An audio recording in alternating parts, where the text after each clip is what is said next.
Sir, मैं FC सतिया, president all India backward classes J&K unit Jammu, आप मीडिया पर्सन के लोगों से आपका धन्यवाद करते हैं कि इतनी गर्मी में आपने अपना कीमती समय निकालकर हमारी बात सुनने का प्रयास किया और हमारी बात सुनकर लोगों तक पहुंचाओगे और इस सरकार तक हमारी बात पहुंचाओगे। हमारी डिमांड्स जो हैं जेन्युइन डिमांड्स हैं, हम कॉन्स्टिट्यूशनल गारंटी में हैं, तो उनकी डिमांड हम आपके बहुत धन्यवादी हैं। आज की प्रेस कॉन्फ्रेंस में मैं आपको ये बताना चाहता हूँ कि जम्मू कश्मीर में OBC 93 से लागू नहीं हुआ, जबकि अपेक्स कोर्ट ने 1993 में एक फैसला दे दिया, लेकिन जम्मू कश्मीर में OBC रिजर्वेशन का कोटा आज तक भी लागू नहीं हुआ। तो उसमें हम लोग प्रोटेस्ट करते रहे, अपनी डिमांड्स को प्रोजेक्ट करते रहे, मेमोरेंडम देते रहे, धरने लगाते रहे, सरकार को बार बार याद दिलाते रहे, पर इस सरकार ने हमारी एक भी बात नहीं सुनी। जहां OBC के बजाय OSC को आज तक भी लागू रखा हुआ है, जो कि कॉन्स्टिट्यूशनल में नहीं है। तो जब 5 अगस्त 2019 को भारत सरकार ने दफ़ा 370 तोड़कर इस रियासत को पूरे भारत में मिला लिया, तो OBC के लोगों ने बहुत खुशी महसूस की कि जहां जो एक अड़चन थी, जहां के भारत के प्रधानमंत्री श्री नरेंद्र मोदी जी ने अपने भाषण में कहा है कि 370 रहते हुए सबसे बड़ा नुकसान OBC को हुआ है। तो जब 370 टूट गई तो हमें ये आशा हो गई कि अब 370 टूट गई है तो जो OBC को जो नुकसान हुआ उसकी भरपाई होगी, लेकिन ऐसा हुआ नहीं है। 31 अक्टूबर 2019 को जो reorganisation act government of India ने इशू किया, तो उसमें ये पाया गया कि गवर्नमेंट ऑफ इंडिया के 150 से ऊपर कानून जहां भारत में जहां जम्मू कश्मीर यूटी में लागू हुए, इसको यूटी बना दिया गया, तो जहां कानून लागू हुए, पर पेज नंबर 44 एटम नंबर 7 में रीऑर्गेनाइजेशन एक्ट में ये दर्ज किया गया कि OBC के लिए वही 294 एक्ट 21/10/2005 वाला रहेगा, मतलब वही कानून जो 2004 में थे। तो OBC के लिए 370 टूटी ना टूटी एक समान है।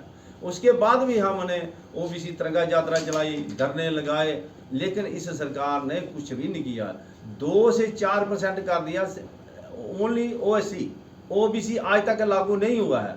तो OBC लागू करने के लिए हम लगातार ये प्रोटेस्ट कर रहे हैं, अपनी डिमांड्स कर रहे हैं कि जब जैसा दूसरी स्टेटों में आपने 27% रिजर्वेशन दी है, इसी तरह ही जम्मू कश्मीर में जो 27% का हिस्सा OBC का बनता है, आप वो दे दीजिए।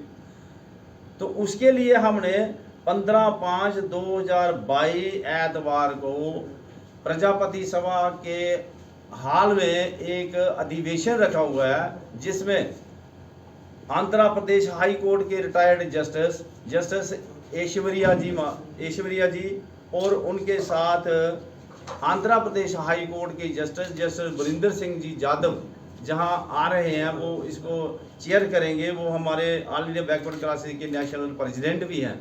तो हम जो मुद्दा रखेंगे उसमें हमने 4 बड़ी डिमांडें रखी हैं कि OBC के लिए जहां जम्मू कश्मीर में 27% कोटा लागू किया जाए, और दूसरी है कि OBC की जनगणना कराई जाए।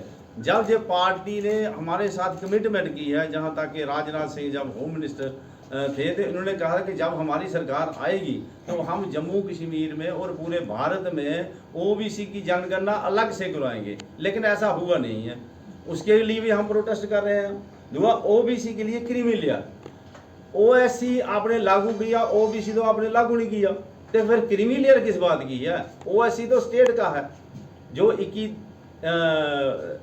2005 का एक्ट है।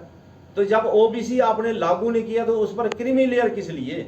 या तो 27% लागू कर दो, क्रीमी लेयर लगा दो। हम क्रीमी लेयर का भी खंडन करते हैं।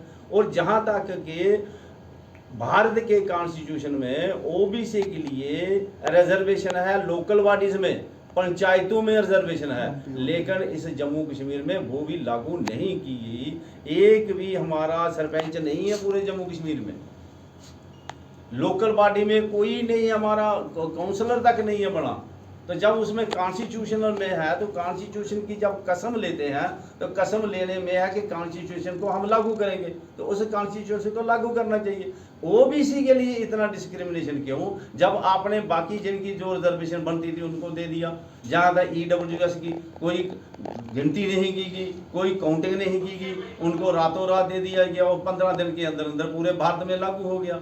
तो हम तो 30 साल से जे अपनी डिमांड प्रोजेक्ट करे हैं, लेकिन ओबीसी के लिए पता नहीं इतनी डिस्क्रिमिनेशन ही कह दूंगा मैं, इसका लिहाज ही नहीं करूँगा। क्योंकि क्या ये लोग इंडिया के नहीं है, जहाँ के शहरी नहीं है, कोई उग्रवादी नहीं है, ये लोग अच्छे लोग हैं, कामकाजी लोग हैं और भारत में के कॉन्स्टिट्यूशन में फेथ करते हैं। तो इसलिए हम इनसे ये डिमांड करते हैं और यही डिमांड हम उससे लेकर रेजोल्यूशन पास करेंगे, जो सीधा है प्राइम मिनिस्टर साहब को भेजेंगे कि ताकि इन लोगों को उनका पूरा पूरा हक दिया जाए। इसीलिए ये अधिवेशन का और तमाम ओबीसी कास्ट्स की मैं अपील करता हूँ, आप सब लोग आइए, विद फैमिली आइए और जहाँ बहुत एक बढ़िया इंतजाम